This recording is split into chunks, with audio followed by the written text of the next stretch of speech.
Hi, Peter Helms. Welcome to my YouTube channel. What we're going to be working on today is ways to target our glutes specifically while working our instability and balance. Anytime we work on an unstable surface, we're going to increase our activation and get more out of our workouts and our target muscle groups. So here, I'm going to demonstrate kind of a sumo squat. This is one of the best exercises to target our glutes, adductors, work on our flexibility, range of motion. So I got two foam pads here. I'm going to pull my knees as hard apart. This is the form part that we're going to work on. I'm going to drive myself into the foam pads as hard as I can, distributing my weight as evenly as I can, keeping my back as straight as I can, and I'm going to drop straight down into this. Now I got a weight here that I'm going to use to drive up. I'm also wearing a weighted vest to increase that activation like I kind of talked about. It's okay for the knees to come forward. Again, we want to pull out as hard as we can. The longer we work our isometric and eccentric contractions, that's where our strength really comes into play. A lot of people are really focusing on that concentric contraction, which is the shortening cycle. And we want to make sure we're lengthening our muscles. The more we lengthen, the more we understand our imbalances, the better we're going to be. So I'm going to drive straight up and straight back down. Again, pulling those legs apart as hard as I can. The other thing I'm going to superset this with after is lateral lunges in a stationary position, trying to keep my weight as stable as I can. And we'll even throw in a core exercise as well. Trying to draw in the stomach and pull those hips, get those glutes underneath you as best you can. Okay. So next one we're going to do is I'm going to straighten out those feet. Okay, get them pointed as forward as I can. The wider I go on this too, the more I'm going to stretch those adductors, the harder I'm going to make it as well. So I'm going to go a little bit wider. Now I want my knee and my foot and my hip to all line up and go straight forward as I possibly can. I'm trying to keep my back straight. I'm going to shift my weight across. Same thing, I want to line everything up. So I'm twisting a little bit. I want to fix that. Drive. So I should be driving with that glute. So left glute, left adductor. Now I sit in my right glute, right adductor.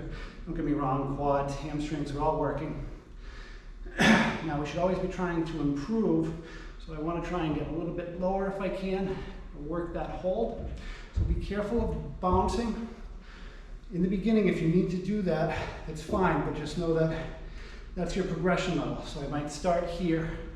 I'm going to drive up and down and repeat that process. But as you become stronger and work those holds, you should be able to start shifting your body weight back and forth. Okay, head stays straight. Again, trying to get that back as straight as I can, shifting back and forth. Now I could add one other aspect into this. I'm going to single leg squat. My weight goes onto here, very little on here. And I can work my hold, or I can work my movement pattern. Very similar like a pistol squat. So if you're not strong enough to do a pistol squat, this would be a great exercise to start with. Again, by adding this instability, I'm creating that more muscle activation. I'm really getting those glutes to fire, quads, hamstrings, get that whole leg, core, and across. Trying to stay low. Work a couple of those reps. Come across, down. Again, also going to work, I look down on that one, but hand-eye coordination, or hand-foot in this case.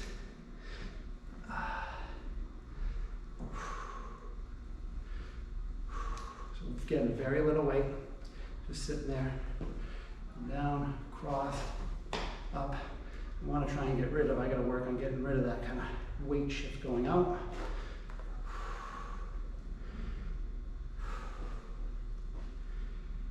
In on the way down, out on the way up, if you're working those repetitions. Always the way it goes. Okay, work on that breathing. Now we're going to throw in here is a little bit of a oblique exercise. Like a little bit of a rest. So we're going to stand on the stability pad. I'm going to bend at the hips, trying to drive with my left glute as best I can. Don't get me wrong, the weight's going to go to the right, but I want to pull myself up. Slight bend in the knees, trying to stay as straight as I can. It's okay if you want to come forward a little bit. Just going to work your QL, low back muscles a little bit more. I'm trying to specifically target those obliques. Get used to kind of the instability of having a weight on one side. If I want to really, again, kind of work that stretch and that strength, I'm going to leave that weight on the side. Breathe through it. You can start to feel those muscles lengthening. They might, if you first start doing this, feel like they're going to cramp. Just come up a little bit. If you come out of that movement just a little bit, usually the cramping will subside. Again, the cramping is our muscles getting shorter. So we, as best as we can, we want to get just to that point that we feel like our muscles are going to cramp.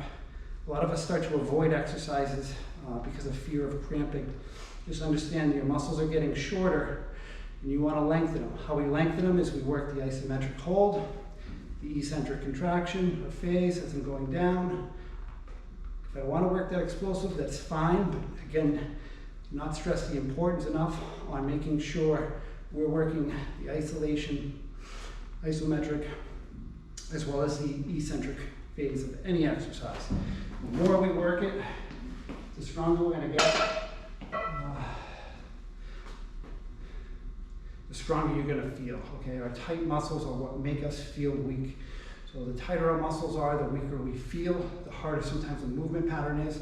Once we understand this, then we can start to work through it. So real quick, a recap, give you a side view, quads in tight, and knees are pulled apart. Could use a thigh band here too, if you wanted to help out, to work that pulling apart phase.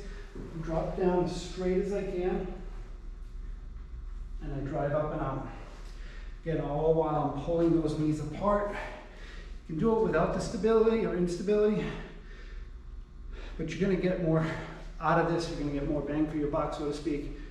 Okay? It's going to really force you to have to drive harder, kind of get that feeling of pushing, planting. So again, even if I planted, okay, and I shift my weight, I'm going to feel that much more where I'm supposed to. It's going to make you feel a little bit weaker at first, but in the long run, it's going to make you feel stronger. Then the next one, again, is that weight shift. I'm keeping myself nice and straight, side angle. I'm nice and straight, I shift my weight over and back. And then the last one is, again, if you want to kind of add in something similar to a pistol squat. Again, I'm driving through the whole foot as best I can. I want to get those extensors working. That's the other part of the instability is a lot of times we don't spend enough time in the front of our feet. We're kind of caught flat-footed, if you will. So it brings me to the last thing I'll throw out there. The more we can keep our weight forward, the better we are. Okay, a lot of us kind of lock out and sit back. We want to slight bend in the knees, get that weight forward so we can push, so our muscles are constantly activating. As always, if you have any questions or comments, feel free to ask. I'm more than happy to answer them. And as always, if you can like and subscribe, I appreciate it. Thank you.